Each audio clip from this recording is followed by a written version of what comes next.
ब्रेकनंतर आपलं पुन्हा एकदा स्वागत. यानंतर आता कामाच्या महत्त्वाच्या बातम्यांचा आढावा घेऊयात. मुंबईकरांसाठी अतिशय महत्त्वाची बातमी. आज जर तुम्ही घराबाहेर पडणार असाल तर लोकल रेल्वेचं वेळापत्रक पाहून निघाल. आज मध्य आणि हार्बर रेल्वे मार्गावर मेगा ब्लॉक घेण्यात आलेला आहे. ठाणे, वाशी, नेरूळ दरम्यान सकाळी 11 ते दुपारी 4 पर्यंत मेगा ब्लॉक आहे. अप आणि डाऊन ट्रान्स हार्बर मार्गावरच्या सर्व लोकल सेवा तात्पुरत्या रद्द करण्यात आल्या आहेत. तर ट्रान्स हार्बर मार्गावरच्या सर्व लोकल सेवा रद्द करण्यात आल्या, त्यामुळे वेळापत्रक बघूनच बाहेर पडण्याचं आवाहन करण्यात आलं आहे. मध्य आणि हार्बर रेल्वे मार्गावर मेगा ब्लॉक घेण्यात येतोय. ठाणे, वाशी, नेरूळ दरम्यान सकाळी 11 ते दुपारी 4 पर्यंत मेगा ब्लॉक असेल. अप आणि डाऊन ट्रान्स हार्बर मार्गावरच्या सर्व लोकल सेवा तात्पुरत्या रद्द करण्यात आल्या आहेत.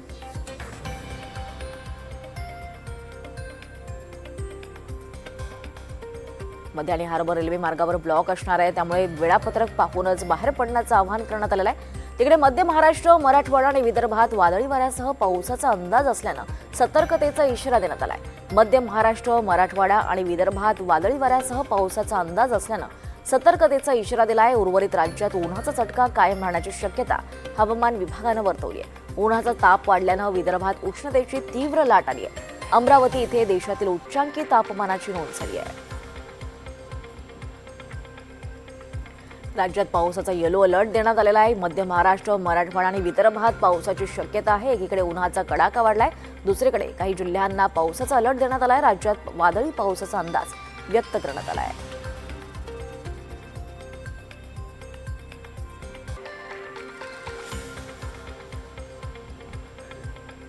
मुंबईकरांच्या बालपणीच्या आठवणीची घट्ट नातं असलेल्या बोरीवलीच्या संजय गांधी राष्ट्रीय उद्यानातील वनराणी मिनी ट्रेन ही पुन्हा एकदा पर्यटकांच्या सेवेत धावणार आहे.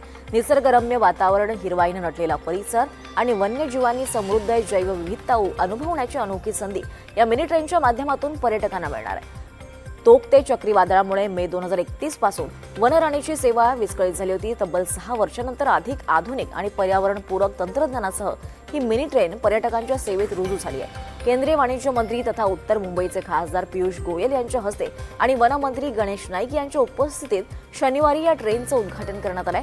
संजय गांधी राष्ट्रीय उद्यानात मिनी ट्रेन आणि वनराणी विंटेज ट्रेन अशा 2 ट्रेन या धावणार आहेत. त्या बॅटरीवर चालणाऱ्या असल्यामुळे पर्यावरणपूरक आहेत. पर्यावरण संवर्धन, निसर्ग पर्यटनाला चालना आणि उद्यानातल्या समृद्ध वनसंपदेची ओळख करून देण्याच्या दृष्टीनं वनराणी मिनी ट्रेन पर्यटकांसाठी एक विशेष आकर्षण ठरणार आहे.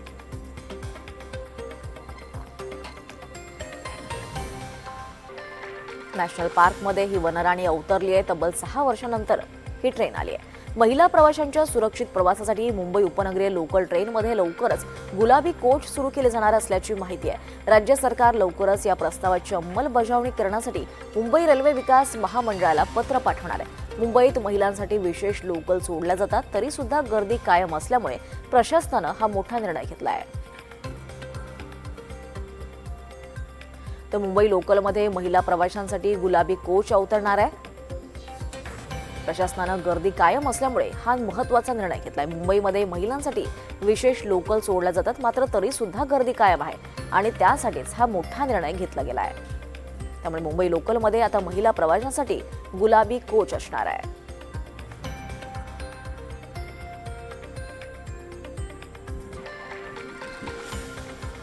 एलॉन मस्क घेऊन येत आहेत ग्लोबल सुपर ॲप. जगातलं सर्वात श्रीमंत व्यक्ती एलॉन मस्क हे संपूर्ण जगासाठी एक्स या सोशल मीडिया प्लॅटफॉर्मला ग्लोबल सुपर ॲप बनवण्याच्या तयारीत आहेत. एक्सवर येत्या काळात messaging, social media, shopping, payment आणि व्हिडिओ कॉलिंग अशा सगळ्या सेवा एकाच ठिकाणी उपलब्ध करून देण्यासाठी मस्क प्रयत्नशील आहेत. यासाठी एक्स मनीची मोठी तयारी सुरू आहे. पुढच्या महिन्यापासून याचं बीटा व्हर्जन लॉन्च केलं जाणार आहे. याद्वारे युजर्सना मनी ट्रान्सफरची सुविधा मिळणार आहे. 2022 मध्ये एलॉन मस्क यांनी ट्विटरचा ताबा घेतला.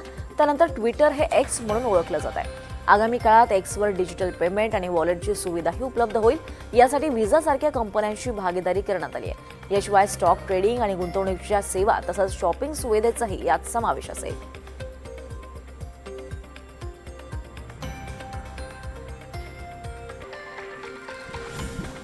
पश्चिम आशियातल्या तणाव असताना भारतातून अनेक अन्नपदार्थांची निर्यात जवळपास ठप्प झाली आहे. त्याचा विशेषतः शेतकऱ्यांना फटका बसतोय. अन्नधान्य आणि फळांचा पुरवठा उष्प झाला असला तरी अंड्यांची निर्यातही ठप्प झाली. त्यामुळे देशांतर्गत बाजारपेठेत अंड्याचे भाव निम्म्याने कमी झालेत. आखाती देशात भारतातून अंड्यांची निर्यात मोठ्या प्रमाणात होते, पण या निर्यातीत बुद्धा अडचण येत आहेत. परिणामी अंड्यांच्या देशातील बाजारात किमती उतरल्यात। बेंगळुरू मेचिल मधल्या अंड्यांच्या किमती जवळपास प्रति अंड्यांहून खाली आलेल्या आहेत। त्यामुळे ठोक खरेदीदार आता जवळपास 500 रुपयात 100 रुपयात अंडी खरेदी करू शकतात।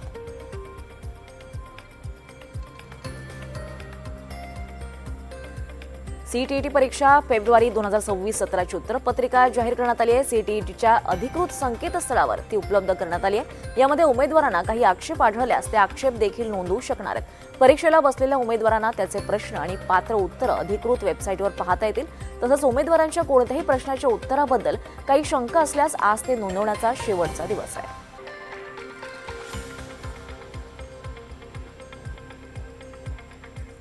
मुंबई जिल्हा विधी सेवा प्राधिकरणाच्या वतीनं आयोजित राष्ट्रीय लोक अदालतीत मुंबई इथल्या मोटर अपघात दावा न्यायाधिकरणात मोठ्या प्रमाणावर मोटर अपघात भरपाईच्या प्रकरणांचा सामोपचारानं निपटारा करण्यात आलाय।